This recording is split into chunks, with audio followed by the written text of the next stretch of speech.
Good evening and thank you for joining us. A local man has been charged after crashing into multiple vehicles, 2 homes and a pedestrian while allegedly driving while intoxicated yesterday afternoon.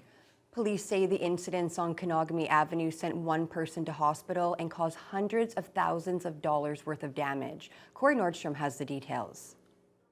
These images show the aftermath of a shocking series of events Tuesday afternoon, the result of an allegedly drunk driver. Just after 1 o'clock, Darren Wayne Malari turned his truck down Kenogami Avenue South, colliding with multiple vehicles in the Thunder Pet parking lot, then speeding to the other side of the street through a fence and the front of a house.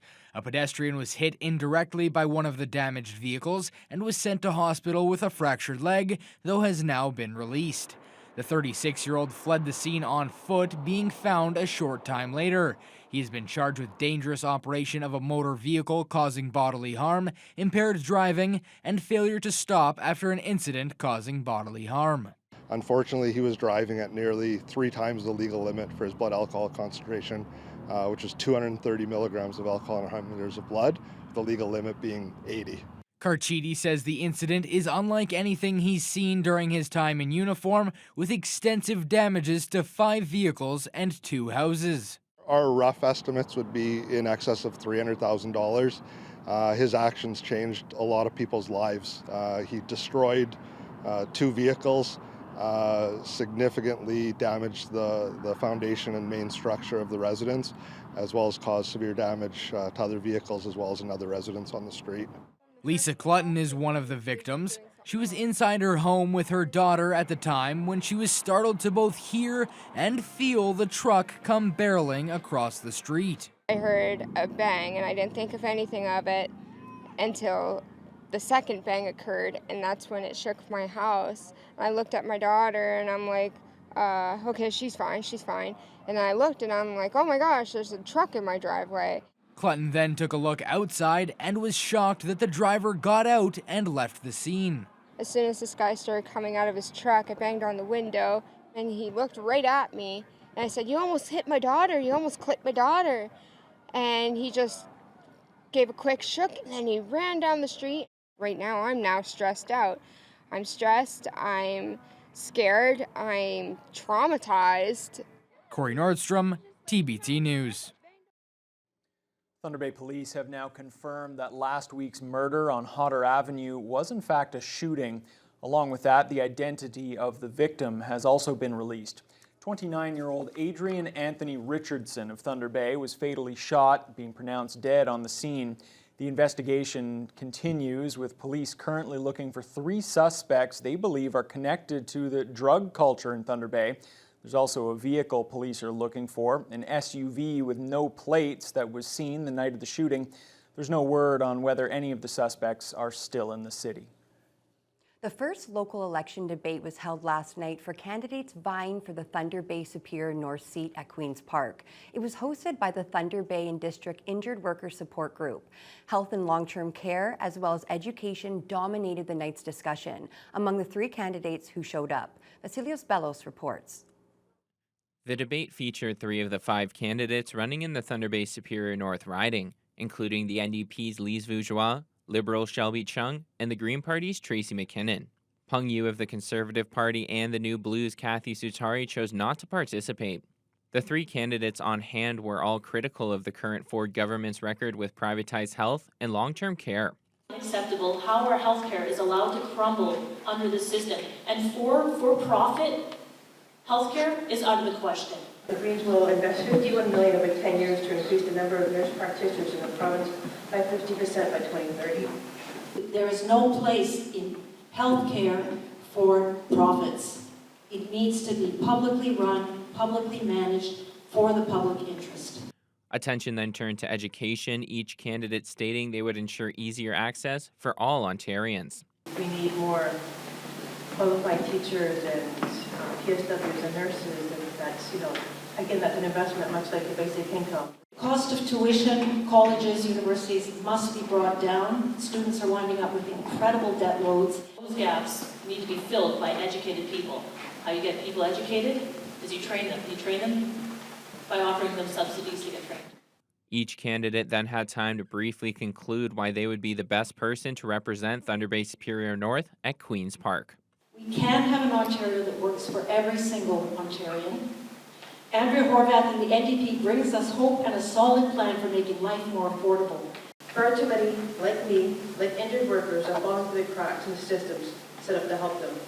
We can make a change by using our collective voices in unison. One voice is good, many voices are better. Our slate was wiped clean. It's a new Liberal stock, and we're the only ones that I believe can take on the Conservative government. The Injured Worker Support Group is also holding a candidate debate for the Thunder Bay Atikokan riding on Thursday at the Da Vinci Center. Vasilios Bellos, TBT News. Turning now to an apology on the campaign trail from a high-profile member of the Progressive Conservative team. Stephen Lecce has come under fire following a report that stated he took part in mock slave auctions during his time with a university fraternity in 2006. Siobhan Morris has the details. The event in question goes back to Stephen Lecce's time at Western University when he was a member of the Sigma Chi fraternity. An archived version of the House's website shows that in 2006, Lecce was a slave in what's billed as a slave auction for charity. In a statement, Lecce, who most recently served as education minister, writes, "The event from 2006 was inappropriate and in no way reflects who I am as a person, which is why I unreservedly apologize." Lecce goes on to say he will passionately advance the interests of all Ontarians, irrespective of faith, heritage, orientation, and race. The PC party declined to say what leader Doug Ford makes of all this, saying Lecce's statement stands. This is something that is extremely troubling and very painful and hurtful for members of our Black community. The founders of the NDP's Black Caucus have called on Lecce to withdraw as a candidate. Liberal leader Stephen Del Duca calls this deeply troubling. I think it's important for, not so much for someone like me, but for the people and the communities that he is in essence apologizing to. I think it's best for them to be able to tell you publicly how they're feeling about the apology. On the drive for your vote, Del Duca repeated a pledge to invest $1 billion to clear a surgical and diagnostic backlog that's built up during the pandemic. After attempts by other governments to knock them down, the NDP's pitching a 40% reduction in auto insurance rates, establishing a commission to do a deep dive. Immediately, we're going to ban the postal code discrimination. We're going to ban any increases for the next 18 months while that commission puts together a plan. Green Party leader Mike Schreiner started his day campaigning in Sudbury. PC leader Doug Ford is working to win votes in Etobicoke and Scarborough. Siobhan Morris, CTV News. Tonight, we continue our look at the candidates in the Thunder Bay Atikokan. Rob Barrett is running for the Liberals for the first time. He's hoping to turn the riding red once again. Mitchell Ringos brings us this candidate profile.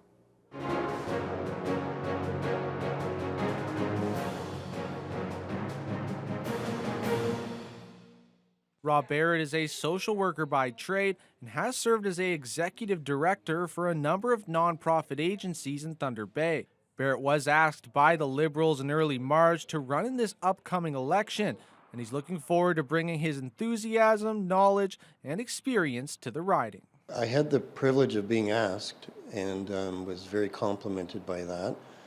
And I just thought, yeah, this is the next level in terms of my career and being able to give back to a community that's been really generous and supportive to me. So I'd like to be able to pay that back. Barrett says if elected, he would focus on many issues, including housing, affordability, climate, healthcare, and long-term care facilities. And he also wants to focus on local schools. And also with our education, we need to cap the size of students in classrooms. We need to hire more teachers. We need to hire more special ed teachers and support personnel who can help our youth who've really struggled during the past 2 years because of the pandemic. So it's a very ambitious platform, but it's one that I think is quite achievable. Barrett says he plans to bring a fresh look to the riding and is the best choice to represent Thunder Bay Atikokan. He feels that he can create meaningful opportunities to improve the quality of life for everyone and together accomplish great things. The Liberal one is an especially inclusive platform, and one that, as I said, is quite achievable, and one that I think will come in on budget at least a year before the Conservatives have projected them balancing theirs. So I'm very excited by the prospect of that. Mitchell Ringos, TBT News. Well, 1 week into the provincial election, the Liberal Party of Ontario finally has candidates in place in the Kenora Rainy River and Kiiwetinoong ridings. For a third time, Anthony Leek is carrying the Liberal banner in Kenora Rainy River. The former Emo Town Councillor now works for the Seven Generations Education Institute and Lake of the Woods Speedway. He's also the president of the Riding Association. He previously ran for the Liberals in 2011 and 2014. In Kiiwetinoong, public school teacher Manuela Michelizzi is the nominee. The Sioux Lookout resident is also the executive vice president of the Northwest chapter of the Ontario English Catholic Teachers Association. Officials with the Thunder Bay Regional Health Sciences Centre say the ER is busier than usual. That's led to long wait times, particularly for those less urgent patients. The hospital is reporting more than 280 ER visits a day for the last week, topping at 290 yesterday. They also hit a record 81 ambulance visits in one 24-hour period during that stretch. The year-to-date average is 221 emergency room visits a day and has been steadily increasing month after month. Hospital spokesperson Adam Vinette says all patients arriving at the ER, including those coming by ambulance, will be seen according to standard triage procedures. Priority is given to more acute cases, meaning patients with less severe illness can expect to wait longer. We always try to have the reminder out there if there is, for example, mild COVID-19 symptoms that are happening right now.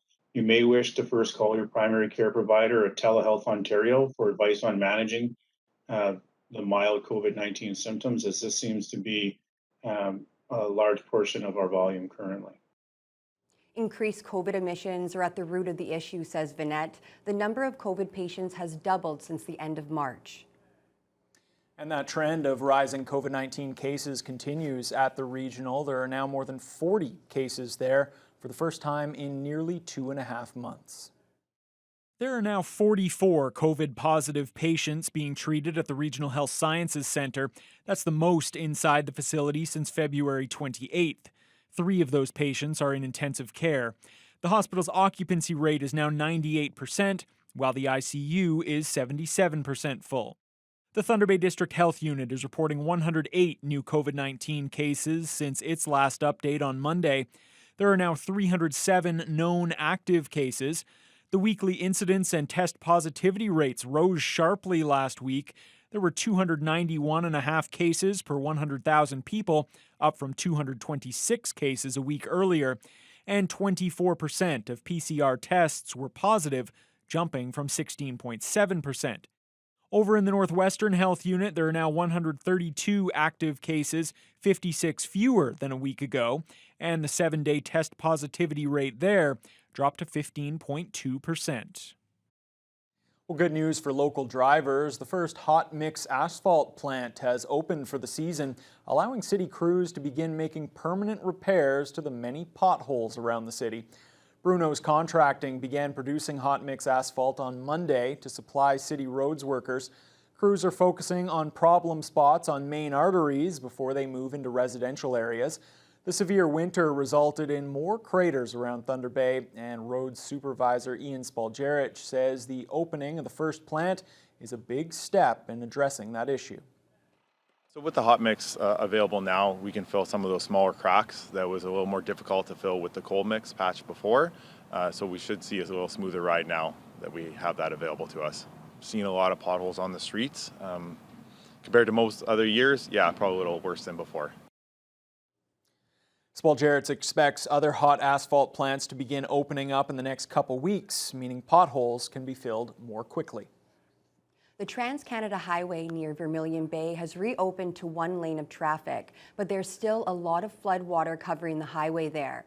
Yesterday morning, the MTO brought in traffic controllers to ensure motorists were able to cross through the flooded area of the highway safely. The water continued to rise into the evening, and Highway 17 was closed to all traffic at 9:30 last night. Today, the MTO reopened that section of the highway to one lane, but smaller vehicles were being advised to take a detour route around the area. Meanwhile, the town of Red Lake has declared a state of emergency as washouts along Highway 105 continue to impede traffic in and out of the community. The largest washout at Caribou Creek has been mostly repaired, and it appears that some vehicles have been able to use detours in order to reach Highway 17. Okay, so we see the damage